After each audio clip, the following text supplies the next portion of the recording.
অধ্যায় হচ্ছে হিসাব বিজ্ঞান এবং হিসাব রক্ষণ, এই সম্পর্কে কিছু ধারণা আছে, কিছু থিওরি আছে, সেই বিষয়গুলো আলোচনা করব। আর দ্বিতীয় অধ্যায় হচ্ছে লেনদেন, ট্রানজেকশন, কিভাবে লেনদেন হয় সেই বিষয়গুলো আলোচনা করব। আর তৃতীয় অধ্যায় হচ্ছে হিসাব লিখন পদ্ধতি। আর চতুর্থ অধ্যায় হচ্ছে হিসাবের শ্রেণী বিভাগ, হিসাবের শ্রেণী বিভাগ আলোচনা করবো চতুর্থ অধ্যায় থেকে। আর পঞ্চম অধ্যায় হচ্ছে জাবেদা। এই জাবেদাতে কিছু অঙ্ক আছে, থিওরি আছে। এই জাবেদা থেকে আমাদের মূলত অ্যাকাউন্টিং এর যে অঙ্কগুলো আছে সেগুলো শুরু হবে। আর ষষ্ঠ অধ্যায় হচ্ছে খতিয়ান। এই খতিয়ানেও আমাদের কিছু, জাবেদার দ্বিতীয় ধাপটাই হচ্ছে খতিয়ান, জাবেদার থেকে সংরক্ষণ করা, শাব্দিক অর্থ দ্বারা বই সংরক্ষণ করা, কিন্তু আসলে এখানে বই সংরক্ষণ হবে না, হবে হিসাব সংরক্ষণ বা হিসাব রক্ষণ। তাহলে হিসাব রক্ষণ আর একটা হচ্ছে হিসাব বিজ্ঞান। তাহলে হিসাব বিজ্ঞান এবং হিসাব রক্ষণ দুটাকে আমরা অনেক সময় একই অর্থে ব্যবহার করি, যেটাকে বুক কিপিং বলি অর্থাৎ হিসাব রক্ষণ বলি, আবার সেটাকে আমরা হিসাব বিজ্ঞানও বলে থাকি। কিন্তু প্রকৃতপক্ষে হিসাব বিজ্ঞান এবং হিসাব রক্ষণ দুটা ভিন্ন বিষয়, দুইটার ভিতরে অনেক পার্থক্য রয়েছে। তাহলে প্রথমেই আমরা জানি যে হিসাব বিজ্ঞান বলতে কি বোঝায়। হিসাব বিজ্ঞান বলতে বোঝায় যে শাস্ত্র অধ্যয়ন করলে হিসাবের রীতিনীতি, হিসাবকে কিভাবে লিপিবদ্ধ করতে হয়, কিভাবে সংরক্ষণ করতে হয়, কিভাবে জাবেদাবদ্ধ করতে হয়, কিভাবে খতিয়ানবদ্ধ করতে হয়, অর্থাৎ সার্বিক বিষয় সম্পর্কে জানা যায়, সেটা হচ্ছে হিসাব বিজ্ঞান। অর্থাৎ যে শাস্ত্র অধ্যয়ন করলে হিসাবের রীতিনীতি, কালা কানুন, হিসাবকে কিভাবে সংরক্ষণ করতে হয়, কিভাবে লিপিবদ্ধ করতে হয়, অর্থাৎ সম্যক ধারণা জানা যায়, সেটাকে বলা হয় হিসাব বিজ্ঞান। আর হিসাব রক্ষণ বলতে বোঝায় যে হিসাব বিজ্ঞানের নীতিকে অনুসরণ করে যখন কোনো ব্যবসা প্রতিষ্ঠানের বা কোনো আর্থিক প্রতিষ্ঠানের দৈনন্দিনের হিসাবকে লিপিবদ্ধ করা হয়, তখন সেটাকে বলা হয় হিসাব রক্ষণ। তাহলে আমরা কি আলোচনা করতেছি এখানে, যে হিসাব বিজ্ঞান এবং হিসাব রক্ষণ। এগুলো আমরা একটু মুছে দিচ্ছি। প্রথমে হচ্ছে হিসাব বিজ্ঞান, হিসাব বিজ্ঞান বিজ্ঞান তারপরটা হচ্ছে হিসাব রক্ষণ, হিসাব রক্ষণ। তাহলে হিসাব বিজ্ঞান কি বললাম, যে শাস্ত্র অধ্যয়ন করলে হিসাবের রীতিনীতি, তারপর হিসাবকে কিভাবে লিপিবদ্ধ করতে হয়, কিভাবে জাবেদাবদ্ধ করতে হয়, কিভাবে খতিয়ানে অন্তর্ভুক্ত করতে হয়, অর্থাৎ হিসাবের সামগ্রিক বিষয় সম্পর্কে জ্ঞান অর্জন করা যায়, সেটাকে বলা হয় হিসাব বিজ্ঞান।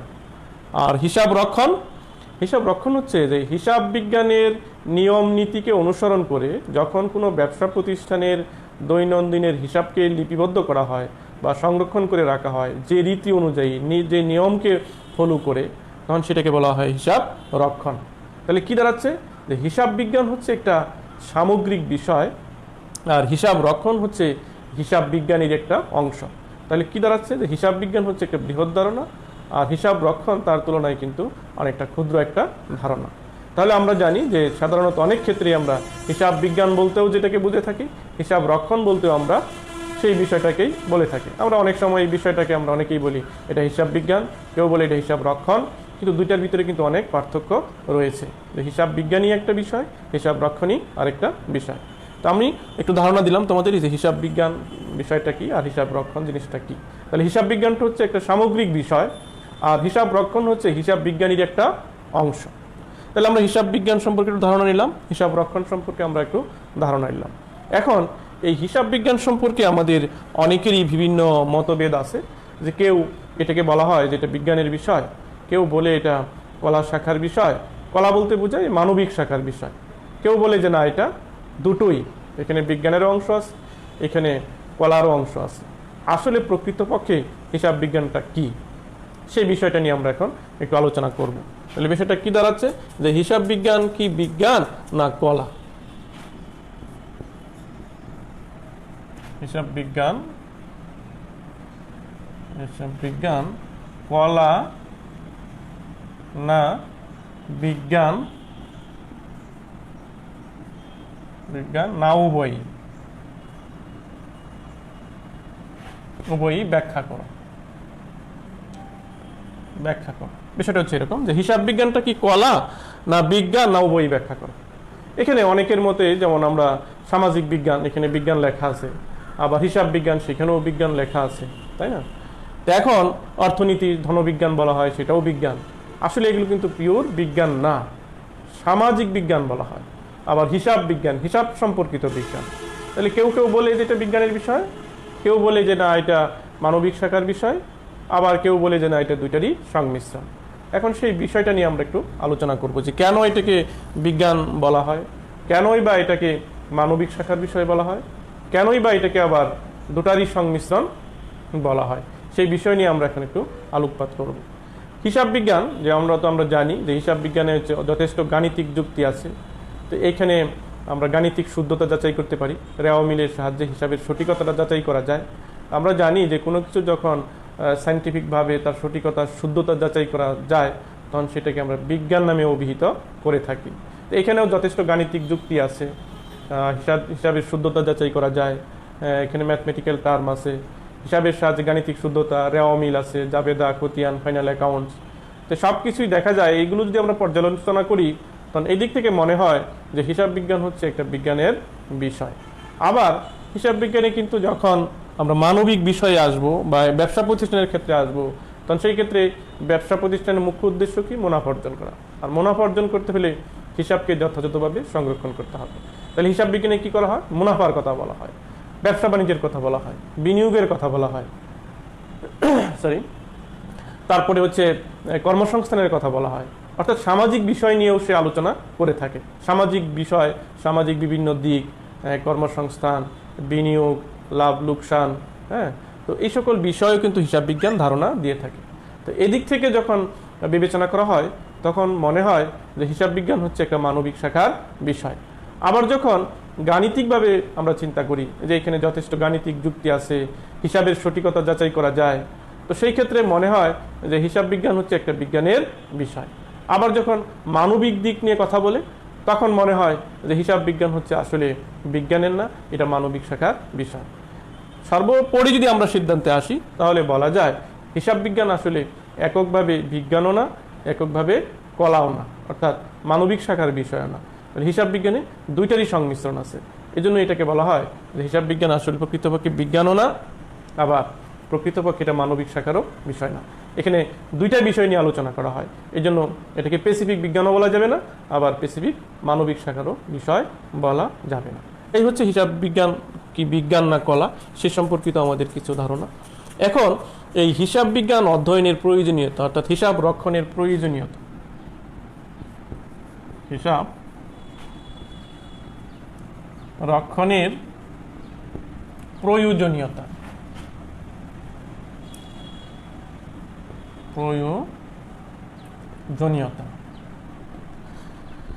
হিসাব রক্ষণটা আমরা কেন পড়ব, যে কোনো সাবজেক্টই আমরা কেন পড়ব সেই প্রশ্নটা চলে আসে। তাহলে হিসাব বিজ্ঞানটা আমরা কেন পড়বো? আমরা যারা ডিপ্লোমার ছাত্র তারা আসলে আমরা ইঞ্জিনিয়ারিং বিষয় নিয়ে পড়বো, কিন্তু হিসাবটা আমরা কেন পড়ব? আমরা জানি যে আমাদের দৈনন্দিন জীবনে আমরা যে যে পেশায় জড়িত থাকি না কেন সবারই কিন্তু বিভিন্ন হিসাব করতে হয়, হিসাবের মধ্য দিয়ে আমাদের দিন পার করতে হয়, আমরা যে যে পেশার সাথে জড়িত থাকি না কেন। যার জন্য হিসাব সম্পর্কে যদি আমাদের ভালো ধারণা থাকে তাহলে আমরা যে কোনো পেশাতেই সফল হতে পারবো। তাহলে এই হিসাব রক্ষণটা আমরা কেন পড়ব? প্রথমে যদি আমরা বলি যে ব্যবসা বাণিজ্যের মুখ্য উদ্দেশ্য কী? ব্যবসা বাণিজ্যের মুখ্য উদ্দেশ্য হচ্ছে মুনাফা অর্জন করা। তাহলে মুনাফা যদি আমরা অর্জন করতে চাই তাহলে হিসাবকে যথাযথভাবে সংরক্ষণ করতে হবে। তাহলে এক নম্বর কারণটাই হচ্ছে যে লাভ লোকসান নিরূপণ। লাভ লোকসান নিরূপণ, লাভ লোকসান নিরূপণ। তাহলে ব্যবসা বাণিজ্যের মুখ্য উদ্দেশ্য কি? মুনাফা অর্জন করা। তারপরেও কিন্তু লোকসান আসছে, কারণ আমরা জানি যে ব্যবসা করতে গেলে এখানে শুধু লাভ না, এখানে লোকসানও হতে পারে। অর্থাৎ মুনাফা আমরা যদি বলি যে মুখ্য উদ্দেশ্য মুনাফা অর্জন করা, কিন্তু ব্যবসাতে কিছু রিস্ক আছে, সেই রিস্ক যদি ওভারকাম করা যায় তাহলে সেটা হয় লাভ, আর রিস্ক যদি আমরা ওভারকাম করতে না পারি তাহলে হবে লোকসান। তাহলে লাভ লোকসান নিরূপণ করার জন্য কিন্তু আমরা এই হিসাব রক্ষণটা অধ্যয়ন করব। আমরা চাকরি করি বা ব্যবসা করি, সকলেরই কিন্তু হিসাবের প্রয়োজন পড়ে, যার জন্য এই হিসাব বিজ্ঞানটা আমাদের অধ্যয়ন করতে হবে। 2 নম্বর হচ্ছে যে চুরি এবং জালিয়াতি প্রতিরোধ। চুরি ও জালিয়াতি জালিয়াতি প্রতিরোধ। কারণ ব্যবসা বাণিজ্যে যদি হিসাব না থাকে তাহলে যেরকম লাভ লোকসান নিরূপণ করা যাবে না, ঠিক তেমনিভাবে চুরি এবং জালিয়াতিও প্রতিরোধ করা যাবে না। এই জন্য চুরি এবং জালিয়াতি প্রতিরোধ করতেও আমাদের হিসাবকে সংরক্ষণ করতে হবে। 3 নম্বর হচ্ছে ব্যবসা প্রতিষ্ঠানের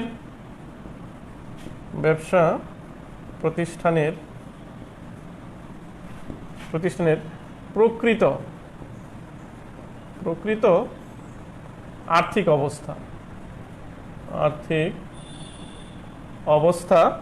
নিরূপণ করা।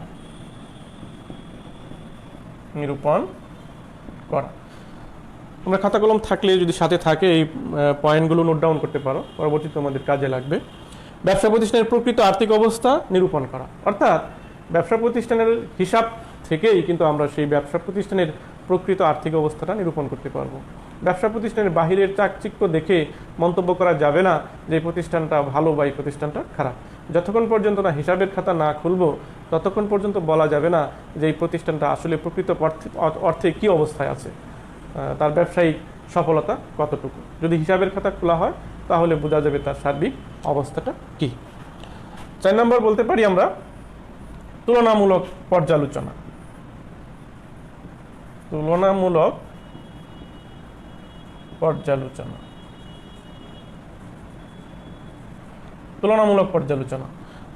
পর্যালোচনা বলতে আমরা কি বুঝি? তুলনামূলক পর্যালোচনা বলতে বোঝাচ্ছে যে আমরা ব্যবসা প্রতিষ্ঠান একটা দেশে বা সারা ওয়ার্ল্ডে অনেক ব্যবসা প্রতিষ্ঠান আছে। ব্যবসা প্রতিষ্ঠানে কিন্তু আবার র্যাঙ্কিং হয়, যে প্রথম সারি, দ্বিতীয় সারি, তৃতীয় সারি, এগুলো কিভাবে হয়? এগুলো হচ্ছে ব্যবসা প্রতিষ্ঠানের তার আর্থিক অবস্থার উপর নির্ভর করে। সেই আর্থিক অবস্থাটা আবার কিসের উপর নির্ভর করে? হিসাবের উপর। অর্থাৎ হিসাব থেকেই একটা ব্যবসা প্রতিষ্ঠানের র্যাঙ্কিং নির্ধারণ করা হয়। আমরা বলে থাকি না যে এই প্রতিষ্ঠানের চেয়ে এই প্রতিষ্ঠান ভালো, এই প্রতিষ্ঠানের চেয়ে এই প্রতিষ্ঠান ভালো। এটা যদি একটা ব্যবসা প্রতিষ্ঠানের হিসাব প্রকৃতভাবে না থাকে তাহলে এই সঠিক পর্যালোচনা করাটা সম্ভব হবে না। তো আমরা এই বিষয়গুলো একটু মুছে দিই, আবার আরও কিছু পয়েন্ট আছে সেগুলো উপরে আলোচনা করব। 4 নম্বর ছিল। 5 নম্বর হচ্ছে ব্যয় নিয়ন্ত্রণ করা। ব্যয়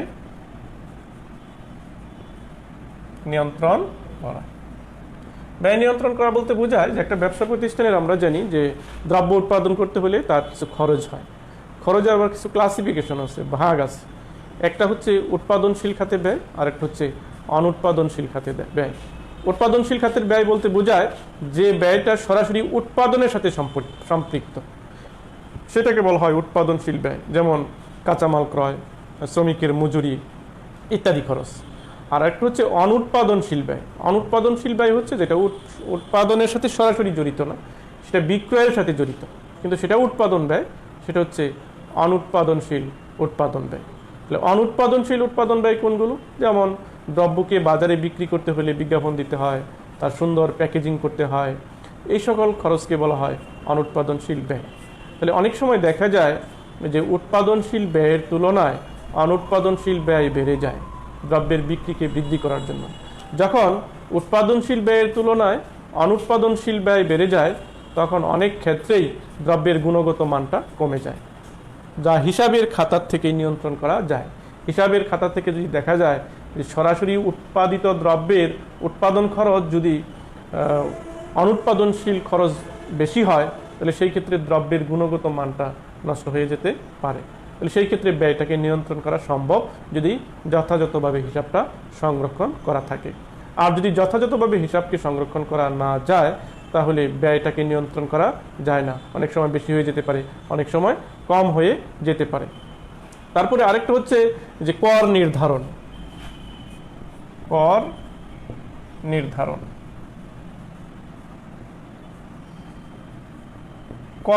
ট্যাক্স নির্ধারণ। এখানে আমরা জানি যে প্রত্যেকটা ব্যবসা প্রতিষ্ঠানের যেহেতু সে সরাসরি ব্যবসার সাথে জড়িত, বিক্রয়ের সাথে জড়িত, গভর্নমেন্টের একটা রুলস আছে, ট্যাক্স দিতে হয়, ভ্যাট দিতে হয়।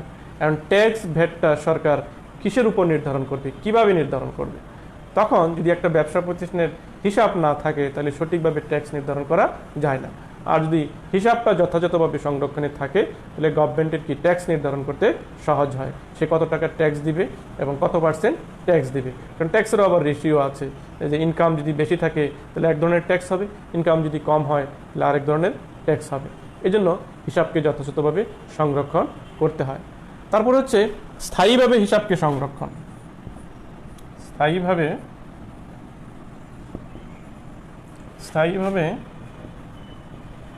হিসাব সংরক্ষণ। আমরা জানি যে একটা ব্যবসা প্রতিষ্ঠান যখন শুরু হয় সেটা 5 বছর 10 বছরের জন্য না, সেটা লং টাইমের জন্য একটা ব্যবসা প্রতিষ্ঠান শুরু হয়। তাহলে এই হিসাবকে যদি যথাযথভাবে সংরক্ষণ করা যায় তাহলে এই দীর্ঘদিন এই হিসাবকে সংরক্ষণ করা সম্ভব। আমরা যদি একটা ব্যবসা প্রতিষ্ঠানের 5 বছর 10 বছর 20 বছরের আগের হিসাবকে তল্লাশি করতে চাই বা অডিট করতে চাই, যদি এই নিয়মে হিসাব বিজ্ঞানের রীতি অনুযায়ী হিসাবকে সংরক্ষণ করা হয় তাহলে যে কোনো সময়ের যে কোনো অর্থ বছরের হিসাবকে আমরা দেখতে পারি, পর্যালোচনা করতে পারি। এটা হচ্ছে হিসাব বিজ্ঞানের আরেকটা সুবিধা। আরেকটা হচ্ছে যে হিসাবের গাণিতিক শুদ্ধতা যাচাই। হিসাবের গাণিতিক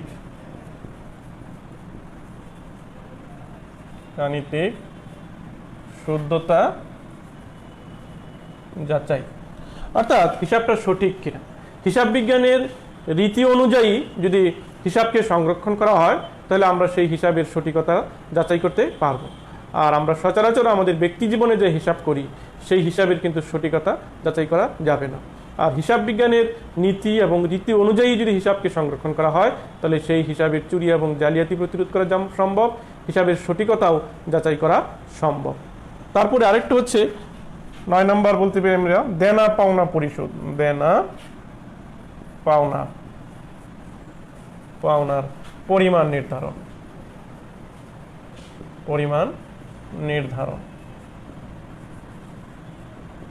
দেনা পাওনার পরিমাণ নির্ধারণ। আমরা জানি যে ব্যবসা প্রতিষ্ঠানে যদি আমরা ব্যবসা করতে যাই তাহলে সেই ব্যবসার কিছু দেনা থাকে, আবার কিছু পাওনাদার থাকে। তো হিসাব যদি সংরক্ষণ থাকে তাহলে কি পরিমাণ দেনা আছে, কি পরিমাণ পাওনা আছে সেটা সহজেই নিরূপণ করা সম্ভব।